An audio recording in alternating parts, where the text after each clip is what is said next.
Hey everyone, it's Zack Beck. There are nearly 38.1 million Americans living in poverty right now. This number has been exacerbated due to the pandemic, with people either losing their jobs, being furloughed, or losing other streams of income. We can attribute a lot of factors to poverty in the United States of America, whether we're dealing with systemic inequality, whether we're dealing with our educational system, our hiring practices, or other components in our economy as a whole that are preventing people from moving forward. But the truth is that individuals such as you and myself have the ability to become rich, yet there are certain habits that we develop over the course of our life that prevent us from doing so. So what I find is very fortunate is that if you and I can correct those habits right now and identify them, then we're allowing ourselves to actually move forward and achieve long-term wealth by building it over the course of our lives. So what I want to do in this video is break down in detail the key habits that keep you and I broke and how we can correct them right now so we can move forward and achieve our long-term goals. So let's take our time, dive into the details, and jump into it right now.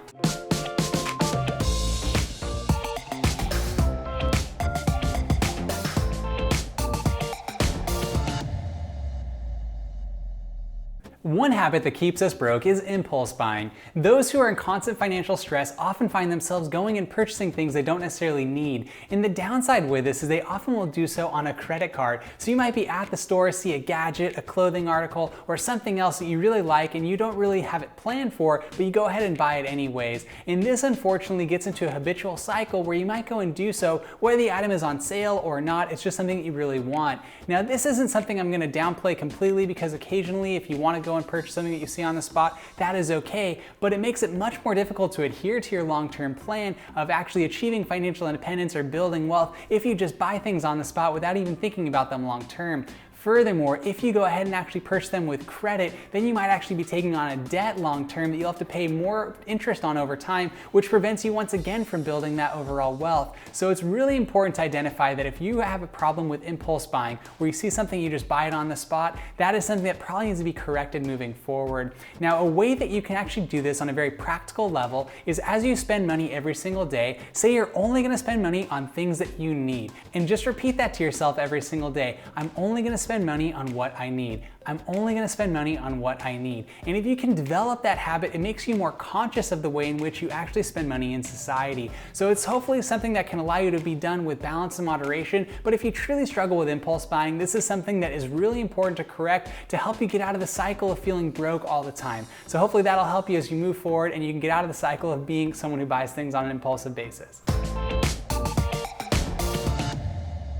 Another habit that keeps you broke is using credit cards for the points. Now this is something I really want to stipulate right now, is that using a credit card is not necessarily evil. There are times when you actually want to use it if it's helping you to build credit to eventually be able to get a mortgage, to buy a house, to do things like that.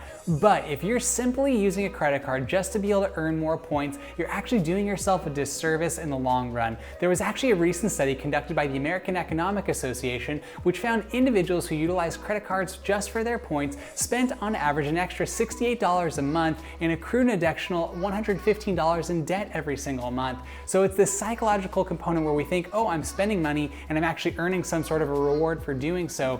That's very intentionally been developed by credit card companies to spur on further spending. So it's something you really want to factor in when you're actually going out in society and making transactions and purchasing things. Don't think that you're just going to buy something just for the sake of using a reward point, because once again, those points don't translate directly into dollars. There are some benefits perhaps of being able to travel or use hotels, but they have so many restrictions associated with them, generally speaking, that you're probably better off just saving that money maybe in a high interest savings account and then being able to purchase that plane ticket or purchase that hotel, night stay, whatever it might be for yourself. Now, another way that I found to correct this, if you like that habit of spending money and getting some sort of a reward, I actually like to use an application called Acorns, which is actually linked to my debit card. And what it does is anytime I go and purchase something out in society, whether I'm purchasing groceries or I'm at the store and I do buy something, go out to dinner with my wife or whatever it might be, it will round up my transaction to the nearest dollar and then invest that difference into the stock market, specifically into a group of index funds. This is basically a way to reward the spending I'm going to be doing. Now, this doesn't encourage me to spend more money than I'm going to spend. This is just on the everyday transactions I'm already going to buy, but then I'm investing that money strategically so that way it's going to build and compound over time and actually provide some additional wealth. Now, this is just one way of correcting that bad habit of you just use your credit cards to spend them just to earn points. Try and shift your focus and actually say, okay, I'm not going to spend this money to be able to build points. I'm going to spend this money anyways because I'm using it for my normal bills, and then I'm going to allow that to be invested into my future. So it's one thing that you're going to be able to do because that money you invest could then be used for a vacation or used for a hotel or other points long term. Now, there are individuals out in society who really have a sophisticated approach to utilizing credit cards where you get all the bonus points, you might even get cash back, you can credit card churn and all of that stuff. I'm not speaking to those individuals directly in this video right now. I'm just talking to every single individual who generally struggles with staying afloat on a monthly basis. And one thing that you might want to bear in mind too is that if you use credit cards for just doing points, it leads back to that first thing is you might be more impulsive in your financial decisions because you think to yourself that you're going to receive a reward for buying that new clothing item or you're buying that new technological gadget or whatever it might be for yourself. So you really want to break that habit. A lot of these things are interrelated, but if you can get out of the cycle of just using your credit card simply to earn those points, that will really help you long term in saving more money and being able to achieve long-term health.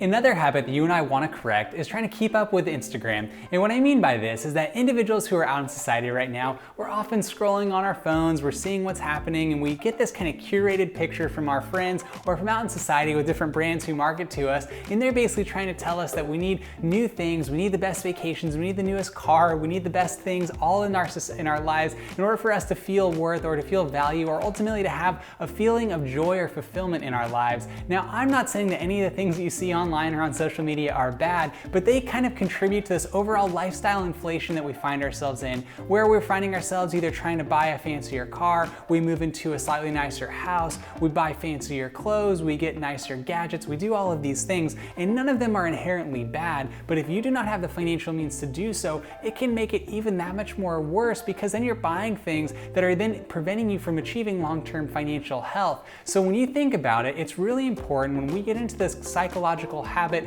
of trying to keep up with what we see on Instagram or keep up with what we see on Snapchat or anything to that extent, what we're really doing is we're basically triggering the psychological competitive nature inside of us where we're trying to say, okay, if this person has this, I want that, to kind of compete with them. And it's funny because we only get a curated view of what's happening out in society, whether you're seeing it on social media or even just out in the real world where you're actually seeing someone driving a nice car. I remember as a teenager thinking to myself, oh my gosh, I look at that person who's driving this BMW, they must be so happy, they must be so filled because they have this great car. And I remember having that conscious thought, and I was probably like 16 or 17, not realizing that that was simply me trying to be competitive with someone else, thinking that if I just could have that, then I would be happy or filled. And I can tell you that is not the case. There are many blessings that we get from being able to have nice things in our lives, but ultimately the true joy that we can find is inside of our hearts, and that is a much deeper component of our lives. It's very spiritual. It's something that you actually get with the time you can spend with your friends and family, depending upon what your aspirations truly are. I don't want to downplay the ability for being able to make money as a good thing or being able to buy things is a good thing,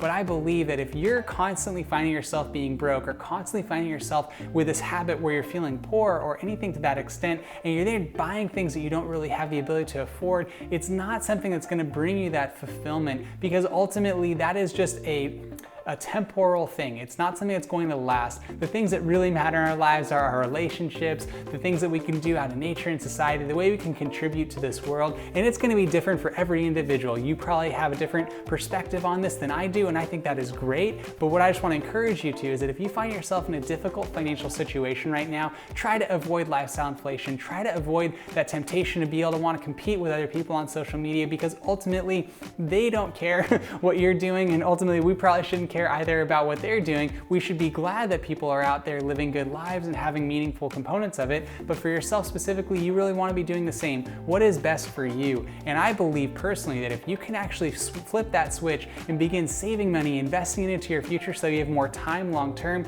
that time that you have, which is the most precious commodity, most precious asset you'll ever have, is probably going to be more valuable than that amount of likes you're going to get on a certain post or anything to that extent. So I hope that's helpful for you, because really I find that is something that's going to continue to be developing even more so in our society as we become more and more rely on our social media, on our phones and other technological devices that really kind of dictate a lot of our behaviors, specifically around our spending habits. Another habit that doesn't keep us broke is actually smashing the like button for the YouTube algorithm. No, I'm just kidding. If you are finding this video any sort of useful for yourself, please like the video. That actually would mean a lot to myself. And if you wouldn't mind, subscribe to the video, that would help as well. But a better note on this, another habit that keeps us broke and in the systemic cycle we're feeling poor is relying on retail therapy to almost make us happy. And what I mean by this is we have certain habits or different activities that we engage in to really relieve stress. Whether you like to go exercise, get out in nature, do other certain activities, listen to music, whatever it might be for yourself. But what you might find is that sometimes you might actually rely on retail therapy to help bring you a little bit of joy. And this is actually something that is important to be aware of because shopping releases similar endorphins that we have in our brain that we do when we actually exercise or do other things in our lives. So if we actually rely on that to be able to get some sort of a hit from that by purchasing something, you might notice that if you go and actually buy something at the store, there's a sense of joy, almost like an excitement. You might then come home, put that item, that clothing article, that gadget in your closet or somewhere in your house. You might forget about it, and then it kind of subsides. Then you realize that you don't have that sort of lasting feeling of joy from it. And that's what happens, generally speaking, when we rely on just about any activity for some sort of temporary relief. And I think it's important that if you want to avoid doing so, there's a lot of ways you can go about doing this. Perhaps identify other areas and other aspects of your life where you actually receive a bit more joy. I previously mentioned if you like to go and exercise, if you like to go out and be in nature, if you like to write, if you like to play music or listen to music, if you just like to meditate, there are different things that we can do. Spending time, joking around with friends or family, that's other things that you can do that kind of keep you away from just spending money to bring any sort of fulfillment and joy. Once again, this kind of ties into those previous ones I mentioned before, but ultimately, if you're relying on retail therapy, that's something that we want to be very mindful of because it's not going to produce the long-term results that we want financially for ourselves. And as a matter of fact, there was a recent study conducted by Ebates, which is a very popular reward online website, and basically they found that 95% of Americans engage in some form of retail therapy. So this means it pretty much affects all of us. I will say I've been falling victim to this too. My wife and I do like to go shopping, and we might buy things every now and then at the store, but I would say that it's important to identify if you're going to make any purchases, don't just buy things just for the sake of bringing joy. Hopefully it's something that is meaningful and does bring a little bit of value to your life, but ultimately that thing is only temporary and not something that's going to build long-term wealth, because once you've spent that money, it's gone. Whereas if you take that money and save it or put it into an investment, then you're actually going to have it build and compound over time, which is two very different tracks. And one will lead to being broke or feeling that you're constantly living paycheck to paycheck or constantly finding yourself in a cycle of feeling that you're poor, whereas the other is going to allow you to build wealth over time. So it's just something you want to think about, and that's the impetus or the reason why you want to break these habits and get into the right track moving forward. Another habit that we need to correct in order to get out of the cycle of feeling broke and not being able to move forward and achieve our long-term financial goals is always expecting a miracle. Now, oftentimes people who struggle financially think that they just need for some sort of money miracle to occur for them to right all of the wrongs, for them to be able to get out of debt, to pay all of their bills, to be able to become wealthy and actually achieve long-term financial results. So they might expect that they need to go and get and win the lottery, or they might think that a wealthy relative needs to give them, a large windfall, or they might think if they just land the best paying job and it falls right into their lap, then everything will be solved. And I can tell you this is a dangerous mentality to maintain.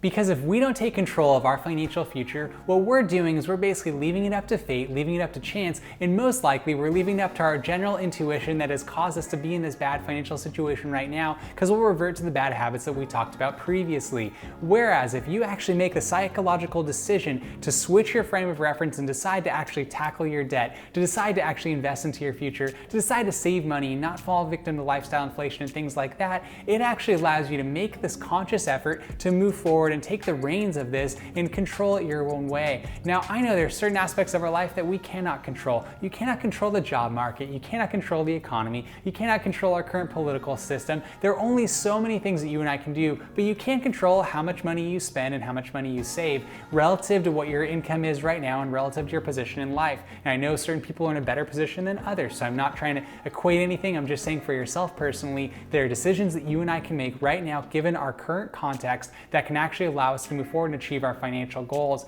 So if you step out of that perspective and say, okay, I'm not going to buy lottery tickets, I'm not going to expect someone just to give me a bunch of money, I'm not going to expect a big fancy job just to land in my lap for not doing anything, I'm actually going to take the effort myself and begin making these decisions moving forward. And it might not be that you're going to be able to correct this immediately, because oftentimes there are certain circumstances in our life that prevent us from, making these habitual changes. What I would say though is if you begin the process of saying, okay, I'm going to begin saving $5 a week, or I'm going to no longer buy a lottery ticket, like if you're someone who does that, which millions of people do, and that's a bad thing generally speaking.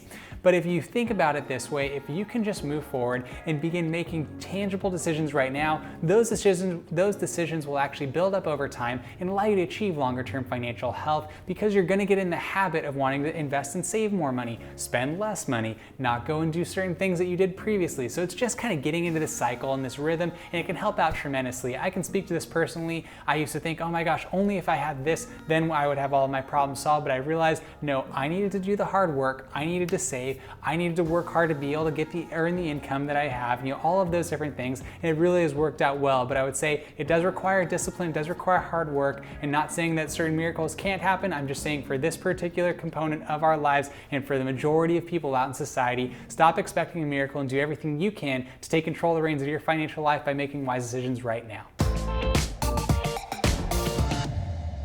An unfortunate habit that many of us develop over the course of our financial lives is avoiding our debt. And what I mean by this is sometimes you've reached an insurmountable amount of debt, whether that's from student loans, consumer purchases, or other transactions in your life that have led to this moment where you don't even want to see it. There was a period of time in my life where I just didn't even want to open up my statement when it came from my credit card company, because I didn't really want to know how much money I owed, not because I had attributed so much money and I'd actually made so many transactions over the course of my time. It was because I had only made minimum payments over the course of years, and then the money, because of the interest associated with those purchases, became so much that it then was paying thousands of dollars for hundreds of dollars worth of transactions. So I would say that if you and I can actually break the cycle of avoiding our debt and just tackling it head on, that's going to make a substantial change. Now, there are various approaches you can take to actually tackling your debt. Specifically, I like utilizing Dave Ramsey's method, which he specifically calls the debt snowball method, where you take your lowest balance of debt, pay that off first, then you take your next highest balance, pay that off, and keep going down the line until you reach your highest balance possible. And all the way you're taking the amount of money you attribute to your first balance, and you keep applying it all the way down the line until you pay everything off. Now, this is a very intentional process, and there's a lot of spiritual components to it, which I find to be very valuable and helpful, that we talked about previously about your spending habits, how you're saving and investing, and really helps you get on the right track. So I will put a link in the description for his classes. I'd recommend taking them. Go in and enroll online. I don't make any money from that. I just think it's a great resource for you, something I would encourage you to do. So once again, if you go through the process of your life by avoiding your debt, it's only going to get worse over the course of time. So hopefully you can go ahead and address it, and then once you're done addressing that, you then pivot and begin investing that money and saving that money to build wealth and actually achieve your long-term goals. And this will be one of the most essential habits that you and I can break in order for us to stop feeling broke and actually have money long-term. With all that being said, I'd like to thank you for watching the video today. If you wouldn't mind, please like the video. That would really help the channel out for the YouTube algorithm, help push this video to other people who might need to hear it. In addition, if you wouldn't mind, please comment down below. I'd love to interact with you, get to know you, do any research on your behalf, so I can answer any questions and help you make more well-informed decisions moving forward. Furthermore, if you wouldn't mind, please subscribe to the channel. That would mean a lot to myself personally, as I do everything I can to create content that hopefully makes a positive impact in your life by encouraging you and myself to lead lives with meaning and purpose, all while maintaining balance and moderation. And if you do subscribe to the channel, please tap the notification bell. That will notify you every time I post a video, which I do on a weekly basis. Once again, I'd like to thank you for watching the video today. I hope you have a wonderful remainder of your day. Talk to you next time.